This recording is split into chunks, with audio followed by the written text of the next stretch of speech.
Hay un momento en la vida cuando todo lo que creías saber sobre alguien se colapsa en menos de 10 minutos. Cuando descubres que la persona con la que compartiste una cama, una vida, un futuro, no era en realidad una persona en absoluto. Era una construcción, una actuación meticulosa que se desmoronaba en tiempo real frente a cientos de testigos. Mi nombre es Valentina Rojas, tengo 36 años, y pasé 11 años casada con un hombre que vivía dos vidas completamente separadas. Una vida donde era el esposo perfecto, el hombre de negocios impecable, el tipo que tenía todo bajo control, y otra vida que era el polo opuesto de todo lo que pretendía ser. La ceremonia de premios fue en el Hotel Presidente en el centro de la ciudad. Era el evento corporativo más importante del año. Mi esposo, Roberto, iba a ser honrado como ejecutivo del año. Eso era lo que me habían dicho. Eso era lo que creía que estaba sucediendo. Pero ese día, me enteré de algo que cambió todo. Y en lugar de procesarlo en privado, en lugar de hacer las cosas de la manera correcta, en lugar de convocar a abogados y hacer un plan, hice algo que fue completamente impulsivo. Conduje directamente a ese hotel, con el maquillaje corrido, con la rabia ardiendo en mi pecho como un incendio que no podía ser sofocado. Y cuando entré por esas puertas de cristal, solo tenía una cosa en la mente. Él iba a ser visto. Ese día, en esa sala, enfrente de todos, la verdad finalmente emergería. No porque yo la revelara, sino porque él había estado construyendo esta mentira durante tanto tiempo, que cuando se desmorona completamente. Lo que pasó en los siguientes minutos fue el tipo de cosa que la gente no cree cuando la escucha. Pero yo estuve allí. Lo viví. Y mientras estoy aquí, contando esta historia, todavía estoy tratando de entender cómo pasé de ser una mujer casada a ser la persona que destruyó públicamente la vida de su esposo frente a 300 personas. Aunque honestamente fue él quien construyó la bomba. Yo solo presioné el botón. Conocí a Roberto en una fiesta de la Universidad Autónoma hace 15 años. Acababa de terminar mi carrera en administración de empresas. Él ya había iniciado su propia compañía de consultoría. Era el tipo de hombre que las mujeres notan. No necesariamente el más guapo del salón, pero sí el tipo que parecía tenerlo todo resuelto. Tenía ese tipo de confianza que viene de creer completamente en tu propia narrativa. La clase de confianza que es muy peligrosa cuando se combina con la capacidad de mentir sin parpadear. Cuando se acercó a mí en esa fiesta, fue como si el mundo se comprimiera. Estaba de pie sola, sosteniendo una copa de vino, observando a todas estas personas que aparentemente sabían exactamente a dónde iban en la vida. Y él se acercó y dijo: «Pareces como alguien que también está fingiendo que esto es divertido». Esa fue mi primera pista.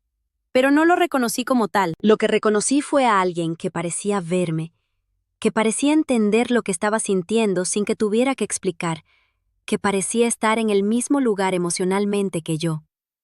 Resulta que ambos estábamos fingiendo, solo que de maneras completamente diferentes. Comenzamos a salir.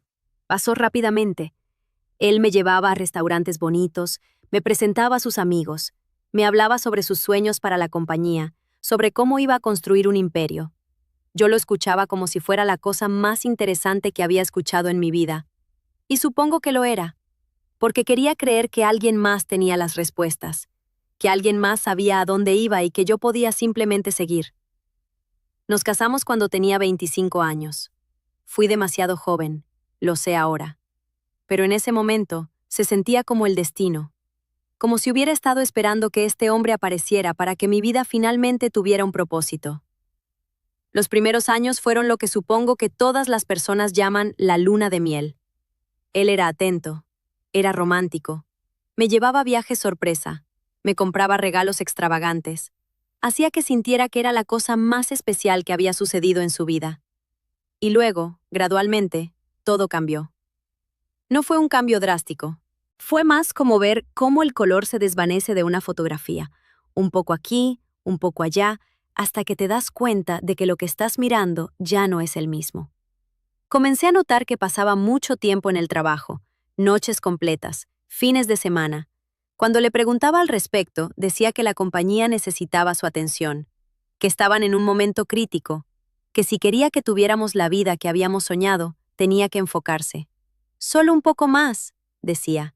Solo este proyecto. Después de eso, las cosas se normalizarán.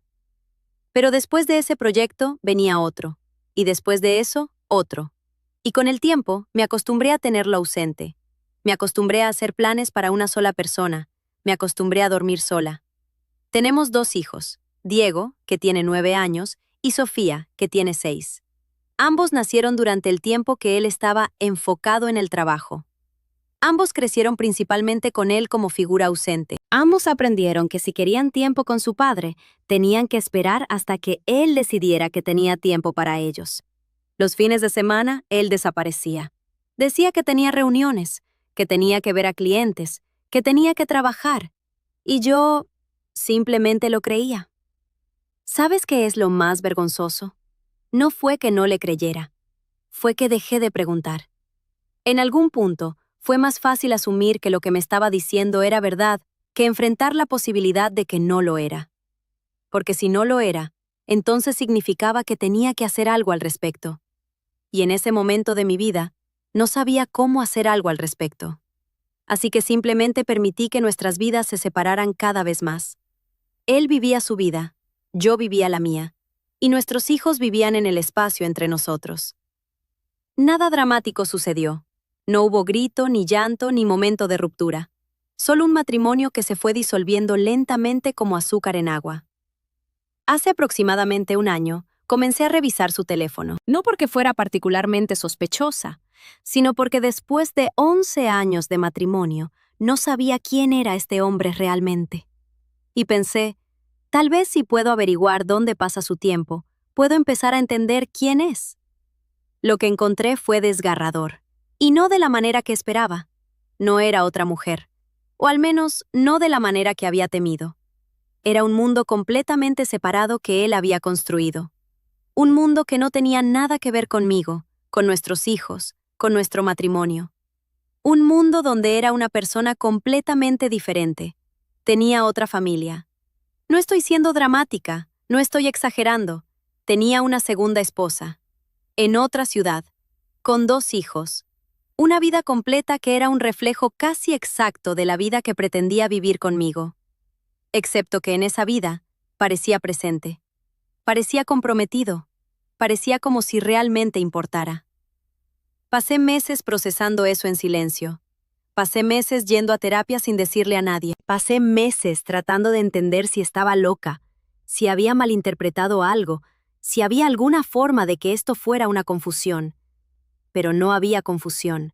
Había pruebas. Había múltiples facturas de hotel bajo su nombre. Había registros de pago a un abogado que se especializaba en leyes familiares. Había mensajes de texto de alguien llamada María, diciéndole, «Nuestros hijos te extrañan» y «¿Cuándo vas a venir a casa?». La historia que construí fue así. Roberto había conocido a María hace aproximadamente 8 años. Habían tenido 2 hijos juntos. Habían vivido juntos durante la mayor parte de ese tiempo. Y él había sido capaz de mantener esta relación secreta mientras vivía una segunda vida completamente conmigo. Lo que me hizo absolutamente furioso no fue la infidelidad, fue la escala de la mentira. Fue el hecho de que pudiera mirar a nuestros hijos a los ojos cada mañana, desayunar con nosotros, acostarse en mi cama y luego conducir a otra ciudad donde tenía otra cama con otra mujer en ella. Fue la frialdad requerida para hacer eso, la absoluta compartimentación de su vida en estas 2 cajas separadas que nunca se tocaban. Contacté a un abogado hace 4 meses, sin decirle a Roberto, sin advertencia. Solo contacté a Patricia García, la misma abogada que había ayudado a mi amiga con su divorcio, y dije, mi esposo tiene una segunda familia. Necesito entender cuáles son mis opciones. Patricia fue muy práctica al respecto. Dijo que era más común de lo que esperaría. Dijo que había casos de hombres que vivían vidas dobles durante años, décadas incluso. Dijo que lo importante ahora era protegerme a mí misma y a mis hijos. Así que comenzamos a planificar, silenciosamente, meticulosamente. Patricia documentó todo, las facturas, los mensajes, los registros de ubicación. Todo lo que podría probar que Roberto no era solo infiel, sino que estaba manteniendo a 2 familias simultáneamente, lo que en términos legales lo hacía culpable de bigamia. Pero no sabía que iba a suceder lo que sucedió. Fue una mañana de martes. Roberto se había ido temprano como siempre. Los niños estaban en la escuela. Estaba sola en la casa cuando recibí una llamada de un número que no reconocía. La mujer al otro lado fue muy directa. Dijo: «Mi nombre es María López. Creo que conoces a mi esposo. Se llama Roberto Rojas». Mi corazón se detuvo, pero no dije nada. «Llamo porque», continuó, «acabo de descubrir un recibo en su billetera. Un recibo de un anillo. Un anillo muy caro, comprado hace 3 meses. Y el nombre en el recibo dice Valentina. ¿Eres tú, Valentina?». En ese momento me di cuenta de algo. El anillo que Roberto me había dado por nuestro aniversario hace 3 meses. El anillo que había pensado que era una señal de que las cosas entre nosotros estaban mejorando. El anillo que había interpretado como una declaración de que aún me amaba. Ese anillo fue comprado porque María estaba comenzando a hacerle preguntas. Ese anillo fue un acto de contrición por una infidelidad que ella había descubierto. Y luego él vino a casa conmigo y me lo dio como si significara algo completamente diferente. «Soy Valentina», dije finalmente. Hubo una pausa, y luego María comenzó a hablar. Y durante los siguientes 30 minutos, aprendí que no era la única que había estado siendo engañada. Era parte de un sistema de engaño tan intricado, tan deliberado, tan descarado, que casi no podía procesarlo. Mientras tanto, Roberto había estado diciendo a María que estaba viajando por negocios, que estaba en conferencias, que estaba en reuniones importantes, cuando en realidad estaba en casa conmigo, con nosotros. Y mientras tanto, había estado diciéndome que estaba trabajando tarde, que estaba en la oficina, que tenía reuniones nocturnas importantes, cuando en realidad estaba conduciendo a otra ciudad, viviendo otra vida. María y yo pasamos 2 horas hablando. Ella estaba furiosa, estaba devastada, pero también estaba sorprendentemente conectada a mi situación, porque aunque éramos rivales en la vida de Roberto, en esa llamada telefónica nos convertimos en aliadas.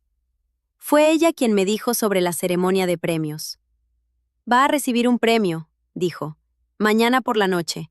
Están honrando su liderazgo excepcional y su integridad comercial, justo en el Hotel Presidente. Mira, estoy enviando los detalles a tu teléfono ahora. Pensé que deberías saberlo. Pensé que quizás tenías derecho a ver a tu esposo ser honrado por su integridad mientras vive una mentira que destroza a 2 familias». Colgué el teléfono después de eso. Me senté en mi cocina. Y durante las siguientes horas, pasé por cada una de las etapas del duelo. No en orden, todas a la vez. Rabia, negación, dolor, aceptación, rabia de nuevo. Pero cuando llegó la tarde, cuando mis hijos llegaron a casa de la escuela, cuando los vi buscar a su padre como lo hacen cada día, preguntando si vendría a verlos jugar fútbol este fin de semana, preguntando si podría ayudarles con la tarea, preguntando cuándo pasaríamos tiempo juntos como familia. Algo cambió en mí. Vi rojo. No metafóricamente, vi literalmente rojo. Como si todo en mi visión se hubiera teñido de ese color. Y tomé una decisión. Iba a ir a esa ceremonia. Iba a pararse en ese salón. Y iba a dejar que el mundo viera exactamente quién era Roberto Rojas. Mi abogada, Patricia, intentó convencerme de que esperara. Dijo que esto iba a complicar el divorcio. Dijo que iba a darle munición legal. Dijo que necesitaba pensar en mis hijos. Y ella tenía razón. En cada punto tenía razón. Pero no importó. No estaba pensando racionalmente. Estaba funcionando desde un lugar de pura ira. Y a veces, la ira es lo único que te impulsa a hacer lo que necesitas hacer, incluso si es destructivo. Así que esa noche me puse un vestido rojo, me maquillé, me arreglé el cabello y conducí directamente a ese hotel. El ballroom estaba lleno. Luces de araña, mesas redondas con manteles blancos, toda la parafernalia de un evento corporativo importante. Vi a Roberto antes de que él me viera. Estaba de pie con otros ejecutivos, riendo, con una copa de champaña en la mano. Se veía completamente tranquilo. La tranquilidad es lo que me hizo más furiosa. Porque aquí estaba él, a punto de recibir un premio por su integridad, y en realidad era todo lo opuesto a la integridad. Era la antítesis completa de la integridad. Caminé directamente hacia él. La multitud se abrió a medida que avanzaba, probablemente intrigada por esta mujer que se veía tan determinada en un evento donde la mayoría de la gente parecía relajada y feliz. Cuando me vio, su cara cambió. No es una exageración cuando digo que vi exactamente el momento en que algo cambió en su comprensión del mundo. Vi el momento en que se dio cuenta de que algo había salido terriblemente mal. «Roberto», dije. No grité. Mi voz fue muy tranquila. «Necesitamos hablar». «Valentina», dijo. Su voz fue suave, controlada, como alguien que está tratando de contener un fuego. «¿Qué estás haciendo aquí?» «¿Qué estoy haciendo aquí?», repetí. «Estoy aquí para verte recibir un premio por tu integridad». Creí que sería apropiado estar presente para ese momento. En ese punto, la gente a su alrededor comenzó a notar que algo sucedía. Comenzaron a alejarse lentamente, como si pudieran sentir lo que estaba a punto de suceder. «Podemos hablar en privado», dijo Roberto. Había un tono de advertencia en su voz, como si estuviera tratando de comunicarme que había un acuerdo entre nosotros de ser discretos, de mantener nuestro matrimonio roto en privado. «No», dije. «Creo que es apropiado que hablemos aquí, en público, porque aparentemente tu vida pública es tan importante para ti que estás dispuesto a vivir una mentira completa para protegerla». Fue en ese momento cuando Patricia, mi abogada, entró en la sala. Había estado esperando en el vestíbulo. Le había dicho a dónde iba. Le había pedido que estuviera disponible si las cosas se salían de control. Cuando la vieron entrar, los ojos de Roberto se ampliaron de par en par. «¿Qué es esto?», preguntó. Y por primera vez, su voz no fue controlada. Fue pánico puro. «Es un abogado», dije. «He estado recopilando documentación sobre tu situación durante los últimos 4 meses». Fue en ese momento cuando comencé a hablar. No fue planeado. No fue una declaración que había preparado. Fue pura ira transmitida en palabras. Hablé sobre María. Hablé sobre los 2 hijos. Hablé sobre la otra casa en otra ciudad. Hablé sobre los viajes de negocios que en realidad eran fines de semana con otra familia. Hablé sobre el anillo que me había dado, que había sido comprado para aplacar a la otra mujer cuando ella había comenzado a hacer preguntas. Y mientras hablaba, vi la multitud de ejecutivos importantes, todos en sus trajes caros, todos mirando a Roberto como si no lo reconocieran, como si el hombre de pie enfrente de ellos fuera alguien completamente diferente a la persona que habían creído que conocían. «Tu próxima línea sería negar esto», dije. «Así que no voy a permitirte. Tengo evidencia. Tengo documentación. Tengo un segundo abogado en la otra ciudad que está procesando una demanda de divorcio de tu parte con María. Tengo registros de ubicación que muestran exactamente dónde has estado durante los últimos 8 años. Tengo mensajes de texto. Tengo facturas de hotel. Tengo todo». El director del evento, un hombre de 70 y tantos años que aparentemente era quien estaba a cargo de la ceremonia de premios, comenzó a acercarse. Supongo que estaba tratando de controlar la situación, de recuperar algo de dignidad corporativa de lo que se estaba convirtiendo en un espectáculo. «Señora», dijo, «entiendo que hay un conflicto personal aquí, pero esta es una función corporativa. Si hay un problema, sugiero que lo resuelvan en privado». «El problema», dije, «es que están a punto de honrar a este hombre por su integridad empresarial, su liderazgo ético, su carácter moral. Y lo que acaban de escuchar es que es un hombre que ha engañado a 2 mujeres, ha mentido a 2 familias, ha vivido una doble vida durante casi una década. ¿Qué clase de integridad es esa?». Hubo un silencio. El tipo de silencio que es absolutamente ensordecedor. El tipo de silencio donde sabes que has cambiado algo fundamentalmente en una sala. Entonces, de toda la gente que habría esperado que hablara, fue María quien entró. Sí, María. Estaba en el pasillo, esperando. Cuando le dije que iba a ir a esa ceremonia, ella insistió en venir también. Ella también tenía derecho a ver la verdad revelada. Ella también tenía derecho a estar presente cuando el mundo supiera quién era realmente el padre de sus hijos. Cuando Roberto vio a María, creo que el último pedazo de la ilusión que había construido completamente se rompió. Porque aquí estaban sus 2 mundos. Las 2 mujeres a las que había estado mintiendo. Las 2 familias que había compartimentalizado. Todo en una sala, todo de pie una al lado de la otra, mirándolo. «Creo», dijo María con mucha calma, que el premio que están a punto de darle debe ser retractado, porque el hombre que lo recibe no es quien dice que es. Soy María López. He estado casada con Roberto Rojas durante 8 años. Tengo 2 hijos con él. Y acabo de enterarme hace horas que ha estado viviendo una vida completamente separada con esta mujer.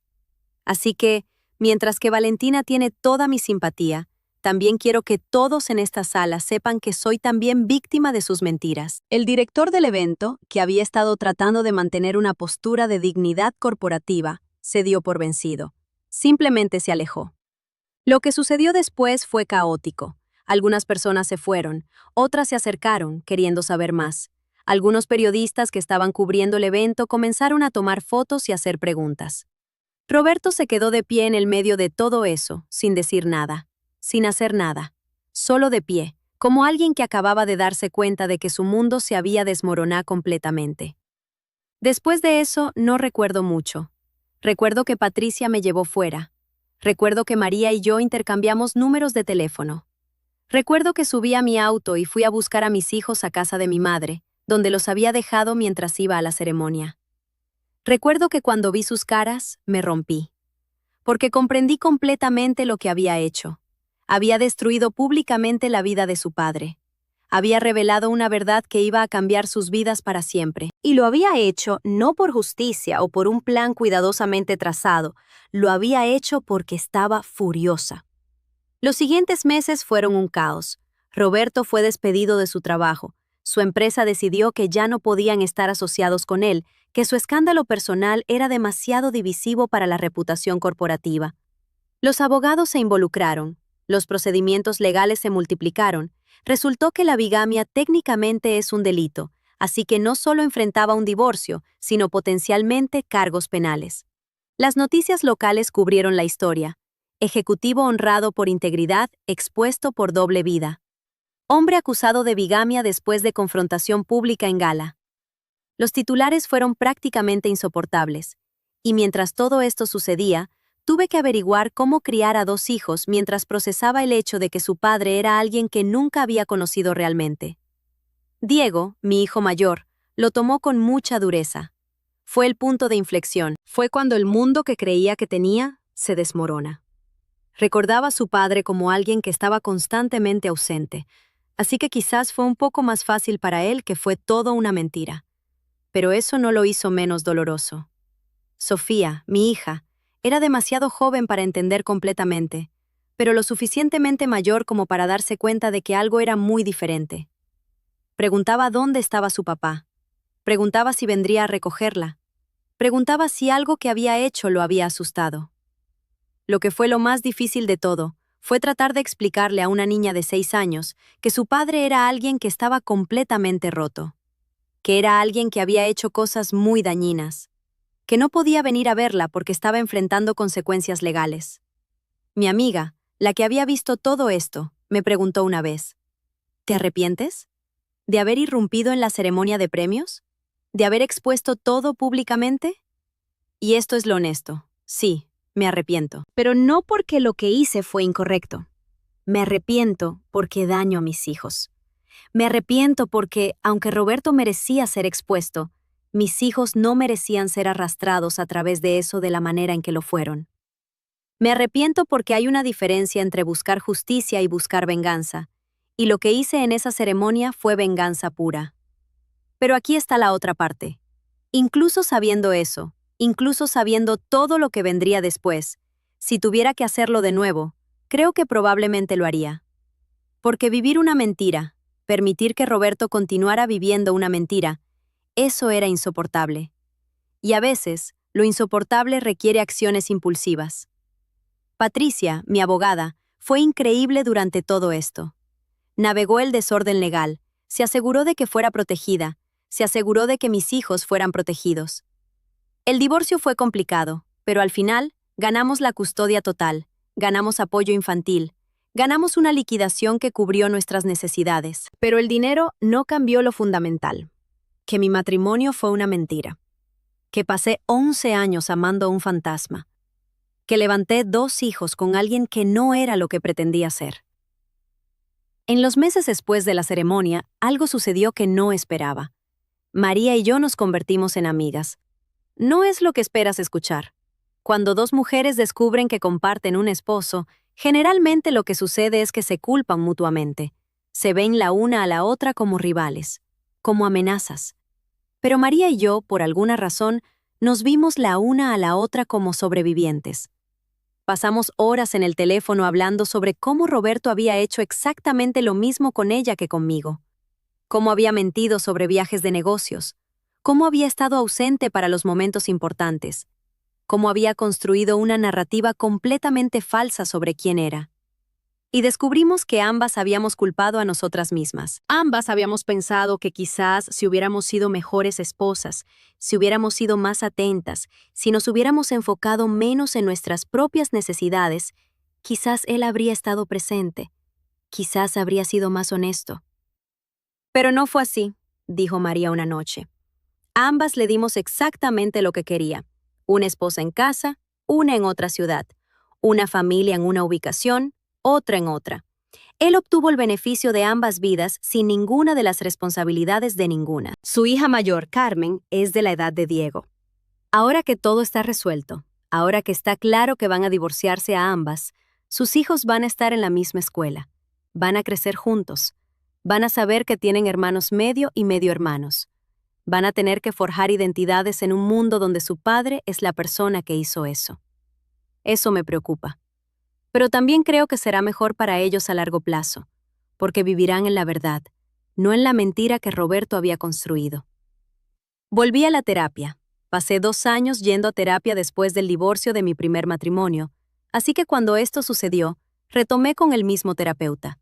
Le dije todo: los años de matrimonio vacío, el descubrimiento de la segunda familia, la confrontación en la ceremonia, todo. Y lo que mi terapeuta me ayudó a entender fue que hay diferentes tipos de infidelidad. No son todos iguales.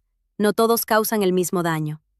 Cuando un hombre tiene una aventura, es una violación de la confianza. Pero cuando un hombre vive una doble vida durante años, cuando engendra hijos con otra mujer mientras está casado contigo, cuando mantiene activamente 2 familias separadas, eso es algo diferente.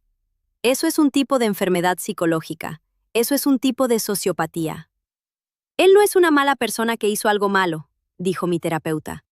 Él es una persona que está fundamentalmente dañada de manera que le permite compartimentalizar aspectos completamente separados de su vida, sin sentir culpa o remordimiento significativo. Eso es un trastorno. Y no es algo que tú hayas causado. No es algo que hayas podido prevenir. Lo que fue liberador acerca de eso, y estoy segura de que suena extraño decir que fue liberador, fue que no era mi culpa. Que no era algo que haya hecho que hubiera causado esto, que no era una verdad sobre quién soy yo, sino una verdad sobre quién es él.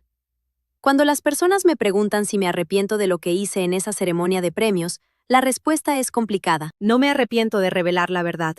La verdad necesitaba ser revelada, y Roberto necesitaba ser responsabilizado, y el mundo necesitaba saber que las personas que honramos por su integridad no siempre son íntegras. Pero me arrepiento de la forma. Habría sido mejor, habría sido más limpio, habría causado menos daño si hubiera abogado primero, si hubiera presentado las pruebas a su empleador en privado, si hubiera permitido que los abogados manejaran la narrativa. Pero no lo hice. Y la razón por la que no lo hice fue porque estaba furiosa. Y la ira, en algunas formas, es muy seductora, es muy satisfactoria, es muy validante. Lo que he aprendido es que hay una diferencia entre justicia y venganza. Y aunque ambas pueden sentirse bien en el momento, solo una de ellas realmente te cura. Ahora, cuando pienso en lo que sucedió en esa ceremonia, no pienso en ello como mi momento de gloria. No lo pienso como el momento en que finalmente gané. Lo pienso como el momento en que elegí destrucción sobre construcción. El momento en que elegí exposición sobre procesamiento. Pero aquí está la cosa. Incluso sabiendo eso, incluso sabiendo que fue destructivo, incluso sabiendo que causó daño a mis hijos, incluso sabiendo que me llevó a un camino que fue mucho más complicado de lo que habría sido de otra manera. Sigo sin saber si habría hecho las cosas de manera diferente. Porque vivir en una mentira es su propio tipo de destrucción. Y permitir que alguien continúe destruyendo a 2 familias, permitir que continúe siendo honrado por cualidades que ni siquiera posee, permitir que continúe existiendo en un lugar de completa impunidad, eso también es destrucción. A veces, exponer la verdad es más importante que protegerte a ti mismo de sus consecuencias. Lo que creo que es importante entender sobre la historia de Roberto es que es una historia sobre el privilegio de poder vivir una vida dividida. Porque mira, la mayoría de nosotros no podemos hacer esto. La mayoría de nosotros somos demasiado simples. Nuestras vidas están demasiado entrelazadas con otras personas. Nuestras mentiras se rastrean demasiado fácilmente. Pero Roberto era rico. Era lo suficientemente exitoso como que su ausencia parecía normal. Era lo suficientemente carismático como que su comportamiento extraño podía ser explicado. Era lo suficientemente privilegiado como que podía permitirse vivir dos vidas. Tenía una segunda casa. Tenía múltiples teléfonos. Tenía una cuenta bancaria secreta. Tenía la capacidad de viajar sin ser cuestionado. Tenía acceso al tiempo. Tiempo que podía parciar entre dos familias. Y todo esto fue posible porque nadie lo cuestionaba. Porque en una sociedad donde los hombres en posiciones de poder son dados el beneficio de la duda, él pudo simplemente mentir y vivir. Lo que pasó en esa ceremonia fue un recordatorio de que ese no tiene que ser el caso, que hay formas de exigir responsabilidad, que la verdad, incluso cuando es revelada de manera caótica, es más poderosa que la mentira, incluso cuando es construida meticulosamente. Pero también fue un recordatorio de que exigir responsabilidad tiene un costo, y ese costo a menudo es pagado por las personas inocentes, en este caso, nuestros hijos. Son las 10 p.m. en una noche ordinaria. Estoy en mi casa, que compré con el dinero del divorcio. Diego está en su habitación haciendo la tarea. Sofía está durmiendo. Y estoy aquí, escribiendo esto, reflexionando sobre todo lo que ha sucedido. Roberto y yo no hablamos, excepto a través de abogados. Obtiene visitas supervisadas con los niños. Está pagando manutención de menores. Está cumpliendo con la corte. Pero no está en nuestras vidas. Y creo que eso es lo mejor para todos. Hace poco leí que había comenzado un nuevo trabajo. Nada de la escala de lo que había tenido antes, pero algo estable. Aparentemente, está intentando reconstruirse. Aparentemente, ha comenzado la terapia. No sé si está siendo honesto. No sé si ha aprendido algo. No sé si continuará mintiendo o si finalmente será honesto. Y honestamente, no me importa. Porque lo que aprendí de todo esto es que no puedo controlar quién es él. No puedo controlar si va a cambiar. No puedo controlar si va a ser mejor. Lo único que puedo controlar es quién soy yo. Y quién soy yo es alguien que pasó 11 años en una mentira. Alguien que ignoró su intuición. Alguien que permitió que el miedo al conflicto fuera más fuerte que su necesidad de verdad. Así que ahora estoy aprendiendo a ser diferente. Estoy aprendiendo a confiar en mi intuición. Estoy aprendiendo a exigir honestidad no solo en mis relaciones románticas, sino en todas mis relaciones. Estoy enseñando a mis hijos a hacer lo mismo. Diego preguntó la otra noche si alguna vez volvería a casarme. Y dije que no lo sabía, que quería ser sola por un tiempo, que necesitaba saber quién soy cuando no estoy definida por alguien más. Sofía preguntó si papá era malo, y dije que papá era alguien que tomó decisiones malas, que eso no hace que sea una mala persona, pero que sus decisiones tuvieron consecuencias, y que eso es importante para entender. Que las decisiones siempre tienen consecuencias. Lo que aprendí de la ceremonia de premios, de irromper en sin avisar, de exponer la verdad en público, es que hay un tiempo para ser estratégico y hay un tiempo para ser honesto. Y a veces, la honestidad requiere que hagas cosas que son destructivas. Requiere que abandones tu reputación. Requiere que te enfrentes a las consecuencias. Requiere que destruyas cosas que parecen bonitas desde el exterior, pero que están completamente podridas por dentro. ¿Me arrepiento? Sí y no. Arrepentimiento es para personas que no hicieron la única cosa que podían hacer en ese momento. Y en ese momento, con la información que tenía, con la ira que sentía, con el conocimiento de que mi familia estaba siendo traicionada, lo único que podía hacer era ir a esa ceremonia. Así que no me arrepiento de la acción. Me arrepiento de que fuera necesaria. Me arrepiento de que un hombre sea tan fundamentalmente dañado que pueda vivir dos vidas. Me arrepiento de que un sistema que lo honraba por su integridad fuera tan corrupto que no pudiera ver la verdad. Me arrepiento de que mis hijos tengan que vivir con el conocimiento de que su padre es alguien que puede mentir tan completamente. Pero mi acción, mi decisión de irromper en ese salón y revelar la verdad, no me arrepiento de eso, porque en un mundo lleno de mentiras, la verdad es lo único que importa. Y a veces, la verdad solo puede ser revelada cuando destruimos las instituciones que la ocultan, incluso si eso significa que también nos destruimos a nosotros mismos. Mi nombre es Valentina Rojas.